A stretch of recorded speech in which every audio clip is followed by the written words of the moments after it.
Nako mga kabibig. Wala na talagang patama.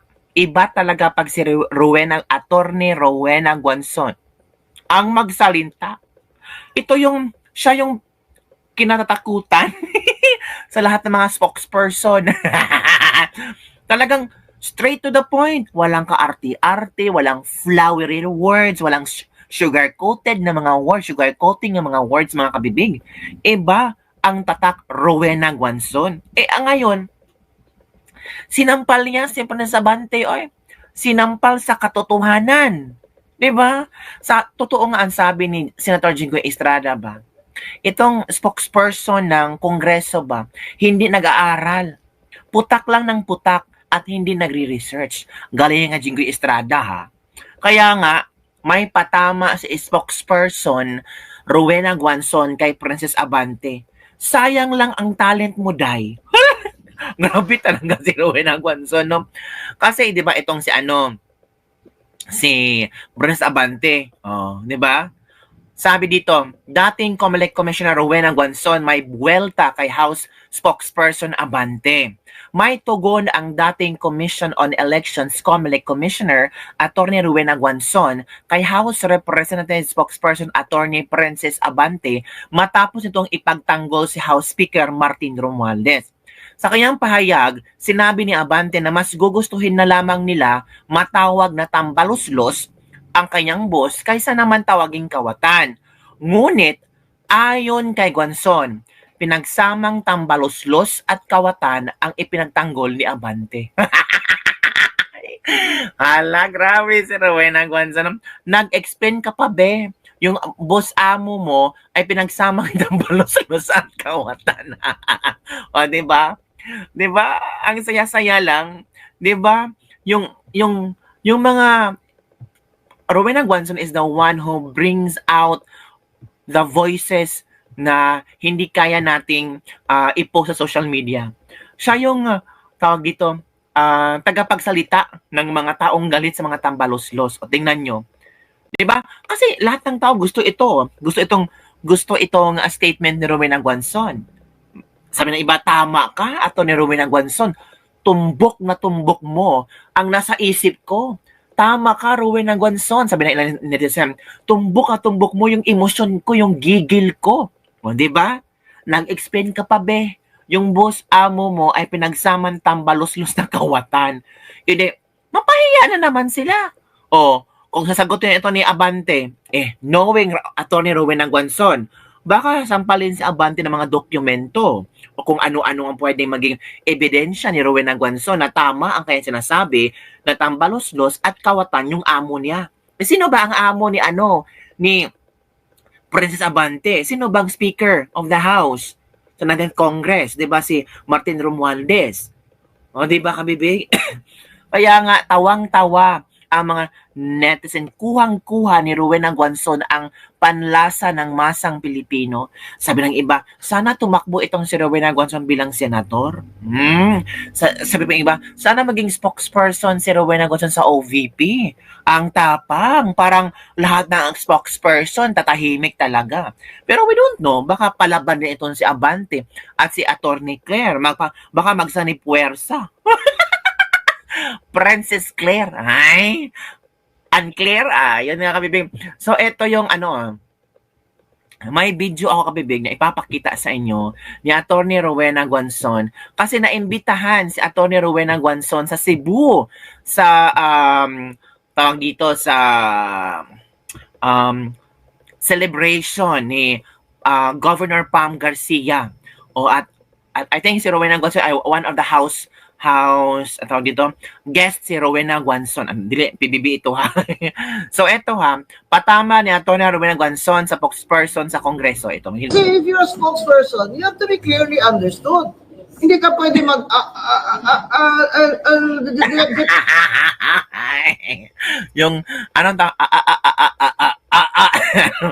Atty. Rowena Guanzon talaga iba. Alamano, ganyan. Pwede yun. Kailangan klaro. Correct. Kung ang advice ko sa mga gusto mag-spokesperson, you have to communicate your message clearly, and you can only speak for your principal because you're an agent. Kasi Atty. Amante, hindi ko nga alam kung sino principal niya. Hindi ko alam kung high school principal, college principal.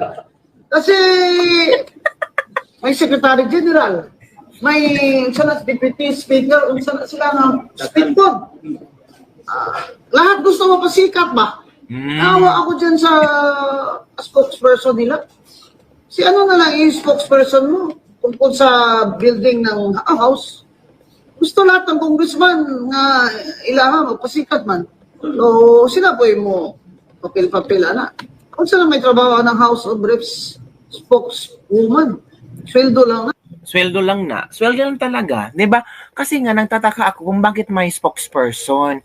'Di ba every now and then itong mga congressman, lalo nung nauso ang Quadcom, palagi sila nagpa-press con. 'Di ba? Press con. Pag mayroong mga trending news na tungkol sa kanila, press con. Every now and then, half hour or 15 minutes or 1 hour ang press con. Ngayon, may spokesperson, mata-press con pa rin sila. Kaya nagugulan ang mga tao, ano ba yung totoong trabaho ng spokesperson?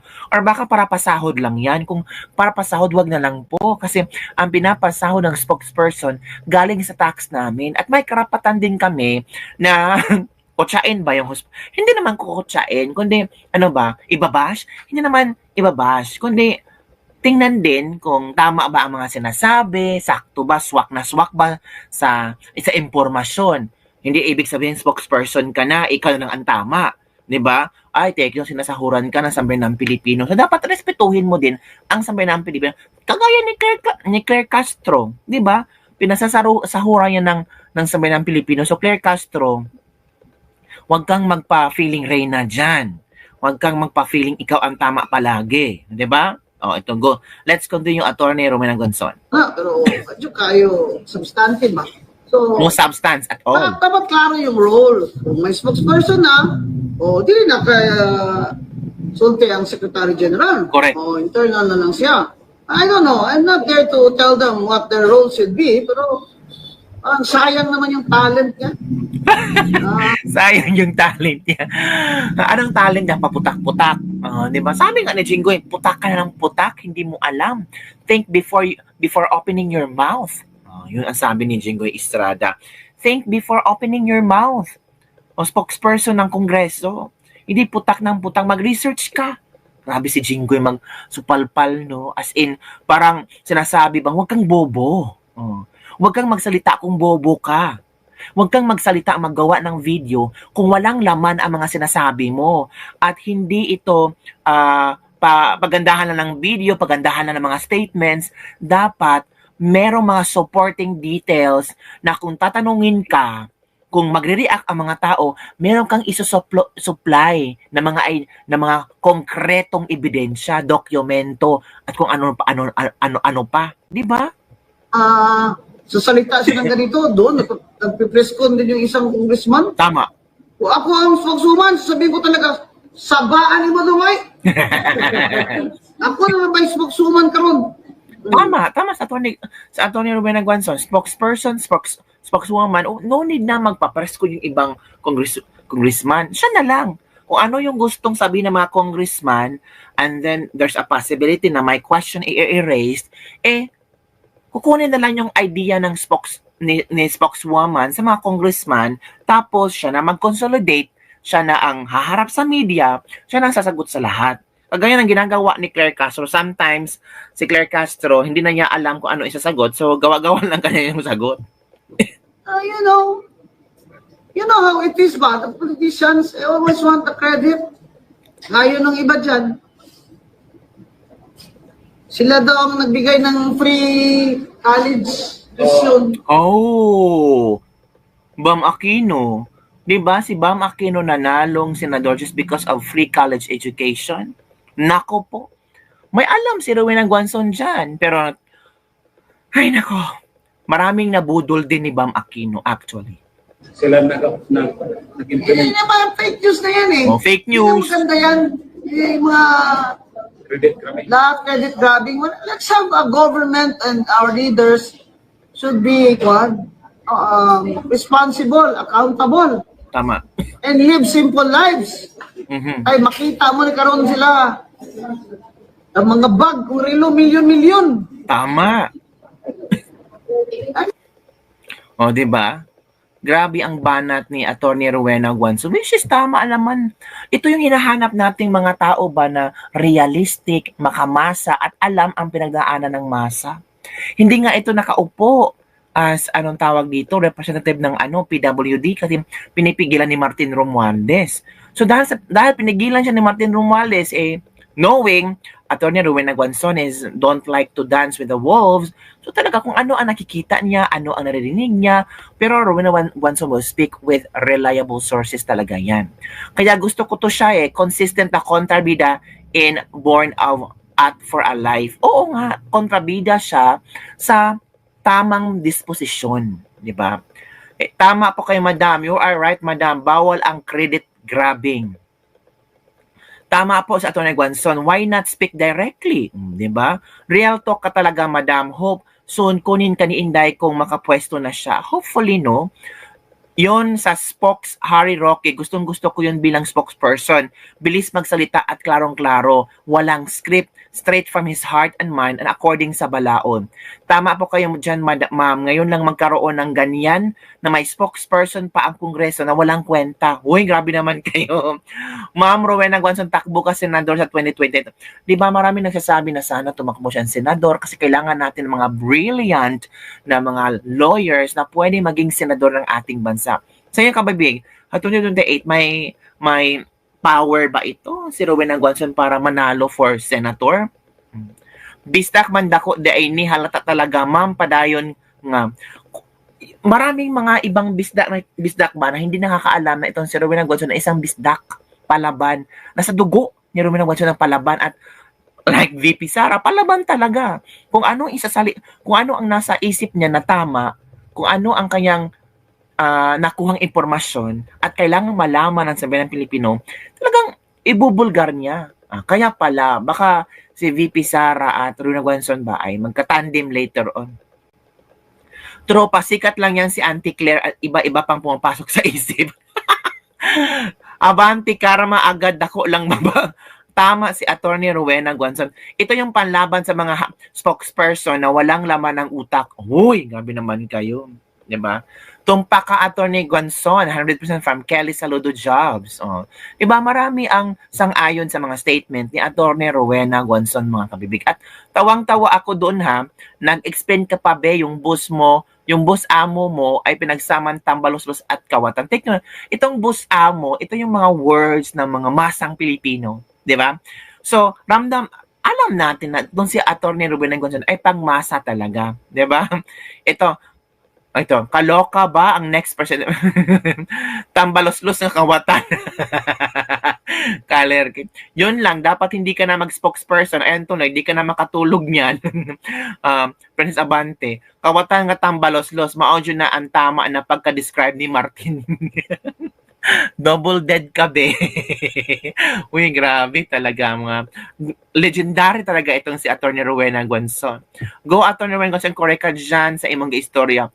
The more Rowena Guanzon become more relevant nowadays, no? Nung kakamping pa siya, well, relevant naman siya nung kakamping siya, pero hindi masyadong tawag dito, sikat na parang, I don't know kung pinipigilan ba yung komento niya sa isang issue or hindi. Pero ngayong parang bigla siya na-realize na parang iba na yata ang tono ng gobyerno ngayon. Kailangan ko na talagang kalabanin kung sinong kalabanin. Pipiliin ko kung sino ang saan ako papanig. Parang this time, parang iba ang aura ni Rowena Guanzon. Palaban kung palaban. Kung ano ang sabihin niya, tama lang naman. Pangmasa nga si Rowena Guanzon. And we need this strong, independent woman na talagang nakikita niya ba kung ano ang mga mali sa gobyerno ngayon at kung ano ang dapat itama sa gobyerno ngayon. So yun lang po mga kabibig ang ating Ladies Lebak-Lebak for the day. Don't forget to like, subscribe, and share this video para sa mga latest trending news na ating pag-usap-usapan. Do you think magiging spokesperson si si Attorney Rowena Guanzon kay VP kasi nag-resign na yung spokesperson ni VP Sara, no? Oo. Tapos wala pa so far ang pumalit na spokesperson ni VP Sara. Sabi ng iba, sana sa Attorney Rowena Guanzon para wala nang kontrolado na and the same time hindi na babanggain si VP Sara kasi takot sila sa spokesperson. Dapat talaga no, yung palaging nangunguna sa battleground, ang spokesperson talaga. Kasi didepensahan niya yung vice president. Siya yung sasagot sa mga katanungan laban sa vice president. Ang spokesperson 'di ba? Dapat strong, 'di ba? Kagaya na Attorney Rowena Guanzon. Wow. Talaga gusto niyo sa Attorney Rowena Guanzon as spokesperson? Comment down below. Bye everyone. See you next time.